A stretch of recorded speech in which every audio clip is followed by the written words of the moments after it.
আমাদের নেত্রীকে হাসিনা হত্যা করেছে, আল্লাহর কাছে বিচার দিলাম। বেগম জিয়ার জানাজা বুধবার, দাফন জিয়াউর রহমানের পাশে, জানিয়েছেন সালাউদ্দিন আহমেদ।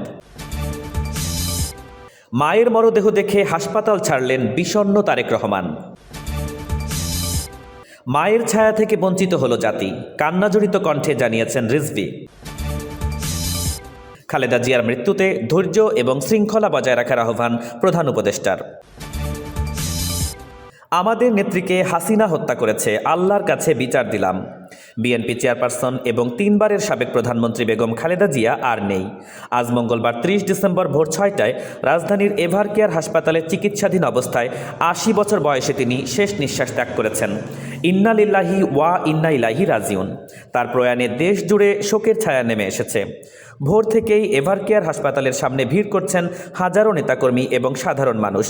প্রিয় নেত্রীকে হারিয়ে কান্নায় ভেঙে পড়েছেন তারা। মৎস্যজীবী দল নেতা আব্দুল হক কান্নাজড়িত কণ্ঠে বলেন, বেগম জিয়া ছিলেন অত্যন্ত দূরদর্শী এক বিশ্বনেত্রী, যার শূন্যতা কখনো পূরণ হবে না। এ সময় অন্য এক নেত্রী সাবিনা আক্তার অভিযোগ করে বলেন, কারাগারে থাকাকালীন স্লো পয়জনিংয়ের শিকার না হলে হয়তো তিনি আরও অনেক দিন বেঁচে থাকতেন। উত্তরার জোনাল মার্কেট থেকে আসা প্রবীণ আবু তৈয়ব বলেন, খালেদা জিয়া ছিলেন আজীবন গরিব দুঃখী মানুষের অকৃত্রিম বন্ধু। এদিকে বিকেলের দিকে প্রধান উপদেষ্টা প্রফেসর ডক্টর মোহাম্মদ ইউনুস এক জরুরি ক্যাবিনেট বৈঠক ডেকেছেন। সেখানে বেগম জিয়ার জানাজা এবং রাষ্ট্রীয় মর্যাদায় দাফনের বিষয়ে চূড়ান্ত সিদ্ধান্ত নেওয়া হবে। তবে দলীয় সূত্রে জানা গেছে, আগামীকাল বুধবার বাদ জোহর মানিক মিয়া অ্যাভিনিউতে জানাজা শেষে শহীদ রাষ্ট্রপতি জিয়াউর রহমানের কবরের পাশেই তাকে দাফন করা হতে পারে। আপসীন এই নেত্রীর মৃত্যুতে বিএনপি ইতোমধ্যে দেশ জুড়ে 7 দিনের শোক কর্মসূচি ঘোষণা করেছে। বেগম জিয়ার জানাজা বুধবার, দাফন জিয়াউর রহমানের পাশে, জানিয়েছেন সালাউদ্দিন আহমেদ। বিএনপি চেয়ারপারসন এবং 3 বারের সাবেক প্রধানমন্ত্রী বেগম খালেদা জিয়া আর নেই। আজ মঙ্গলবার 30 ডিসেম্বর ভোর 6টায় রাজধানীর এভার কেয়ার হাসপাতালে চিকিৎসাধীন অবস্থায় 80 বছর বয়সে তিনি ইন্তেকাল করেছেন। ইন্না লিল্লাহি ওয়া ইন্না ইলাইহি রাজিউন। তার জানাজা এবং দাফনের বিষয়ে জানিয়েছেন বিএনপির স্থায়ী কমিটির সদস্য সালাউদ্দিন আহমেদ। তিনি জানিয়েছেন, আগামীকাল বুধবার 31 ডিসেম্বর বাদ জোহর রাজধানীর মানিক মিয়া অ্যাভিনিউতে বেগম জিয়ার নামাজের জানাজা অনুষ্ঠিত হবে। এরপর তাকে শেরেবাংলা নগরের জিয়া উদ্যানে স্বামী শহীদ রাষ্ট্রপতি জিয়াউর রহমানের কবরের ঠিক পাশেই দাফন করা হবে। 1945 সালে জন্ম নেওয়া খালেদা জিয়া ছিলেন বাংলাদেশের প্রথম নারী প্রধানমন্ত্রী এবং মুসলিম বিশ্বের দ্বিতীয় নারী প্রধানমন্ত্রী। দীর্ঘ লড়াই সংগ্রামের এই আপসীন নেত্রীর বিদায়ে ইতোমধ্যেই সরকারের পক্ষ থেকে বুধবার সাধারণ ছুটি এবং 3 দিনের রাষ্ট্রীয় শোক ঘোষণা করা হয়েছে। বিকেলের ক্যাবিনেট মিটিংয়ে তাকে সর্বোচ্চ রাষ্ট্রীয় মর্যাদায় বিদায় জানানোর বিষয়ে চূড়ান্ত সিদ্ধান্ত নেওয়া হবে। প্রিয় অভিভাবককে হারিয়ে শোকাচ্ছন্ন বিএনপি পরিবার এবং দেশবাসী আজীবন এই দেশপ্রেমিক নেত্রীর অবদান শ্রদ্ধার সাথে স্মরণ করবে। মায়ের মরদেহ দেখে হাসপাতাল ছাড়লেন বিষণ্ণ তারেক রহমান। বিএনপি চেয়ারপারসন এবং 3 বারের সাবেক প্রধানমন্ত্রী বেগম খালেদা জিয়া আর নেই। আজ মঙ্গলবার 30 ডিসেম্বর ভোর 6টায় রাজধানীর এভার কেয়ার হাসপাতালে চিকিৎসাধীন অবস্থায় তিনি শেষ নিঃশ্বাস ত্যাগ করেছেন। ইন্না লিল্লাহি ওয়া ইন্না ইলাইহি রাজিউন। মায়ের শারীরিক অবস্থার অবনতি হলে গতকাল রাতেই হাসপাতালে ছুটে যান বিএনপির ভারপ্রাপ্ত চেয়ারম্যান তারেক রহমান এবং তার উপস্থিতিতেই চিকিৎসকরা বেগম জিয়াকে মৃত ঘোষণা করেন।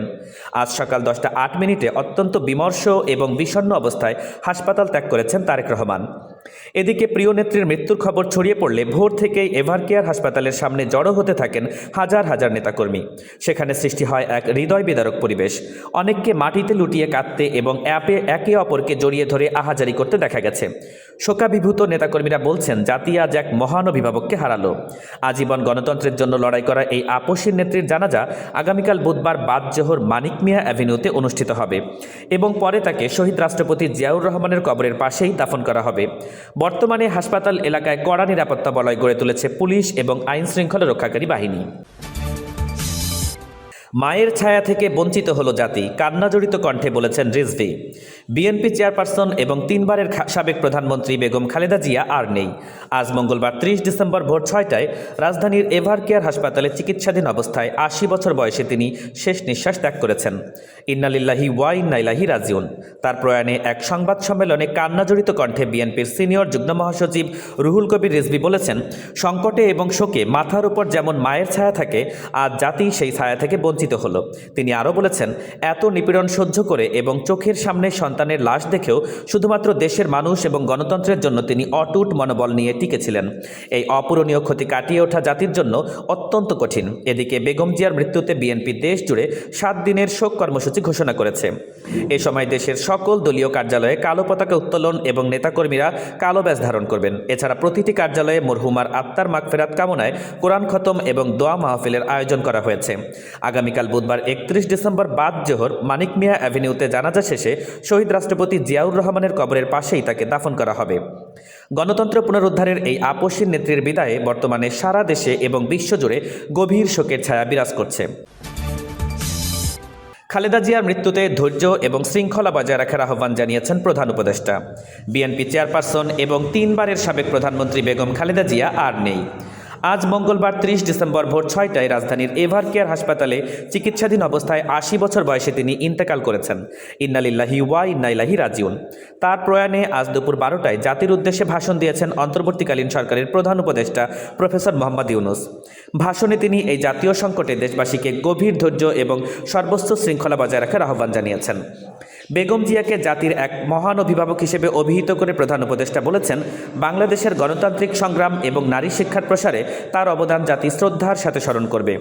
এ সময় তিনি 3 দিনের রাষ্ট্রীয় শোক এবং আগামীকাল বুধবার সারা দেশে সাধারণ ছুটি ঘোষণা করেছেন। উল্লেখ্য, গত 23 নভেম্বর থেকে লিভার, কিডনি এবং হার্টের বহুমুখী জটিলতা নিয়ে হাসপাতালে চিকিৎসাধীন ছিলেন এই আপসীর নেত্রী। তার প্রয়াণে ইতোমধ্যেই শোক প্রকাশ করেছে দেশি বিদেশি বিভিন্ন রাজনৈতিক ব্যক্তিত্ব। বর্তমানে হাসপাতাল এলাকায় কঠোর নিরাপত্তা ব্যবস্থা জোরদার করা হয়েছে। আগামীকাল বাদ জোহর মানিক মিয়া অ্যাভিনিউতে জানাজা শেষে শহীদ রাষ্ট্রপতি জিয়াউর রহমানের কবরের পাশে রাষ্ট্রীয় মর্যাদায় তাকে দাফন করা হবে।